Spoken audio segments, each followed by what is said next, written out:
नमस्कार दोस्तों, Indian haunted stories में आप सभी का एक बार फिर से स्वागत है।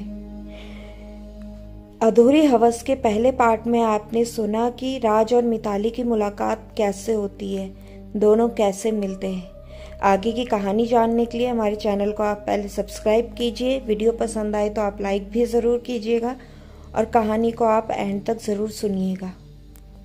राज अपनी फैक्ट्री पे कुछ काम निपटाता है। पूरे दिन नहीं आने की वजह से काम का लोड बढ़ रहा था। देर रात होने की वजह से थक भी गया था। राज ने ऑफिस में ही रेस्ट रूम बनाया हुआ था तो वो बेड पर ही फैल गया। मोबाइल चार्ज पे लगा के जैसे ही उसकी आंखें भारी होने लगी कि डिस्प्ले पे एसएमएस सीन हुआ, लेकिन राज ने देखना जरूरी नहीं समझा।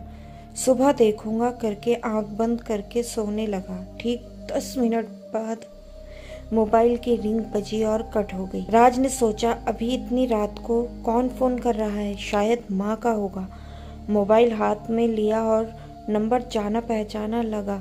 सोच ही रहा था कि कॉल कर लो, कौन है करके, तभी एसएमएस फिर से मोबाइल की डिस्प्ले पर आया। एसएमएस बॉक्स में जाके चेक किया तो थैंक्स लिखा था। राज फिर सोच में पड़ गया, इतनी रात को 2 बजे मुझे कौन थैंक्स कह रहा है, जानना पड़ेगा कौन है आखिर। राज ने रिप्लाई किया, कौन हो आप जो इतनी रात को आप हमें एसएमएस भेज रहे हो।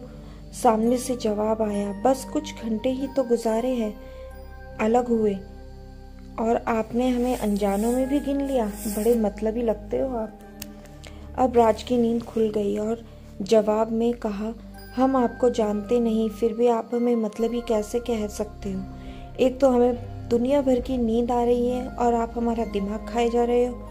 अरे आप तो बड़े अकड़ू हो, लड़की से ऐसे पेश आते हैं। अगर नंबर ऐड नहीं करना था तो लिया ही क्यों। ओह, तुम तो मिताली हो, सोई नहीं हो, अभी तक जाग रही हो। हमें नींद ही आ रही थी पर आपके जवाब ने नींद उड़ा दी। हम आपको सिर्फ शुक्रिया अदा करना चाहते थे और आप हो की पहचान ही नहीं रही। ओके, सॉरी, नंबर सेव नहीं किया था।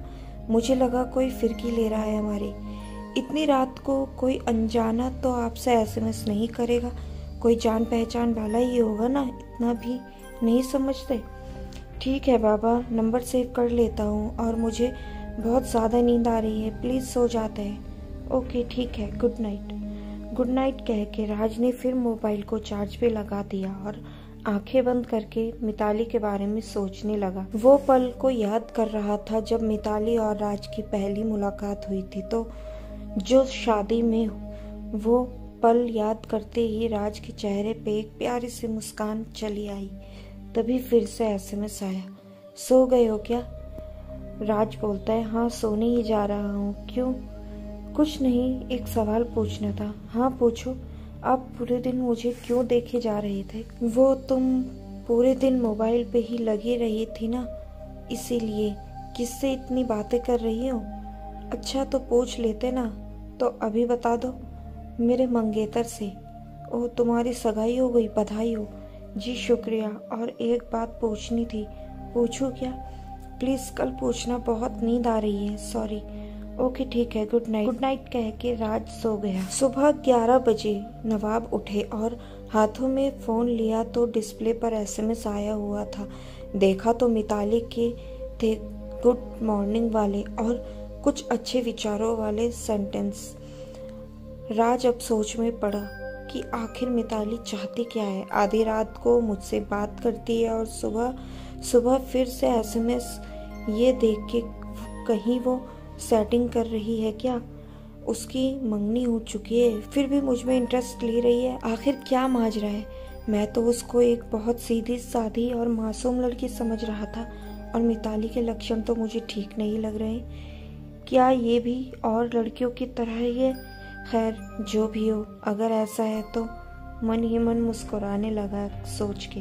अब पुराने वाला राज अंगड़ाइयां ले रहा था जो शादी के बाद सो गया था, जिसे लोग एक नंबर का ठरकी प्यार नाम से कोसों दूर रहने वाला, जिसे बस एक ही रिश्ता समझ आता था, जिस्मानी।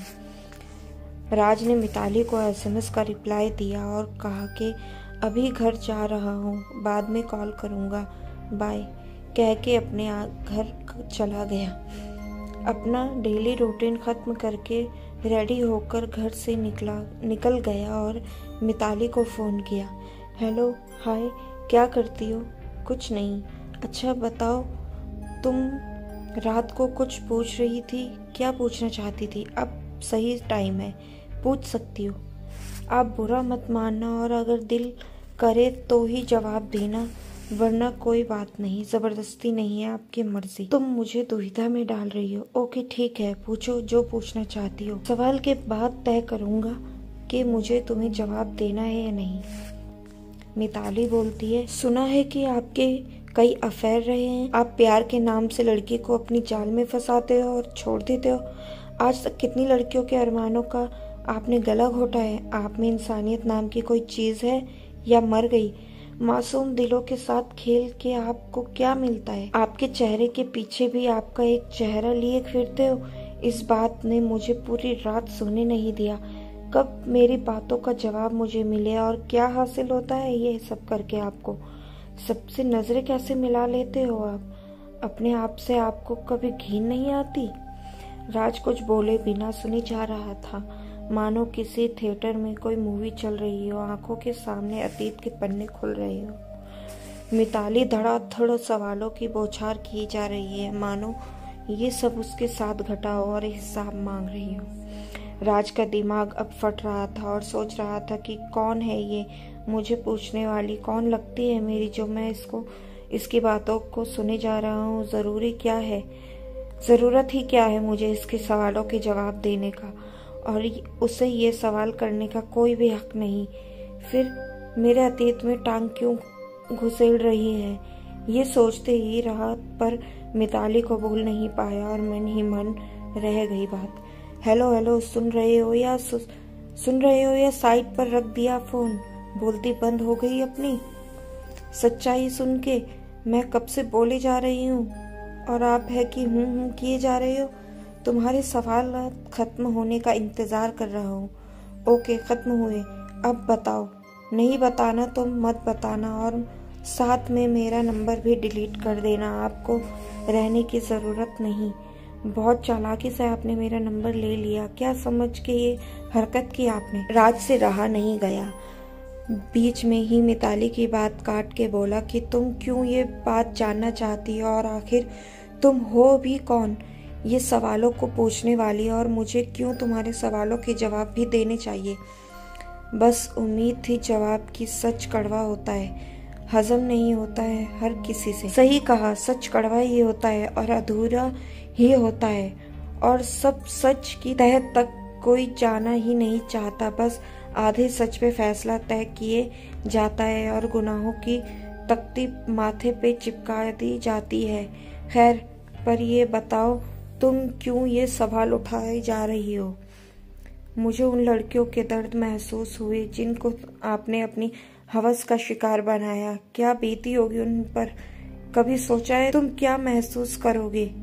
उन पे क्या बीती होगी वो तो एक लड़की ही समझ सकती है, तुम्हारे जैसे पत्थर दिल इंसान नहीं समझ सकता। अच्छा, तो तुम उनका मोर्चा संभाले हुए हो और तुम्हें सच ही सुनना है? ठीक है, तो चाहे कितनी भी गंदगी भरा क्यों ना हो, तुम पूरा सुनोगी और बाद में तुम्हें जो बोलना हो वो बोल देना मेरे बारे में। I don't care. मुझे कहाँ तुमसे कोई रिश्ता जोड़ना है तुमसे, और रिश्ता तो दूर की बात है, जान पहचान भी नहीं रहेगी। ठीक है, तो बात पूरी सुननी पड़ेगी। अगर वक्त नहीं तो बाद में बात करेंगे। नहीं, मैं फ्री हूँ, वक्त ही वक्त है।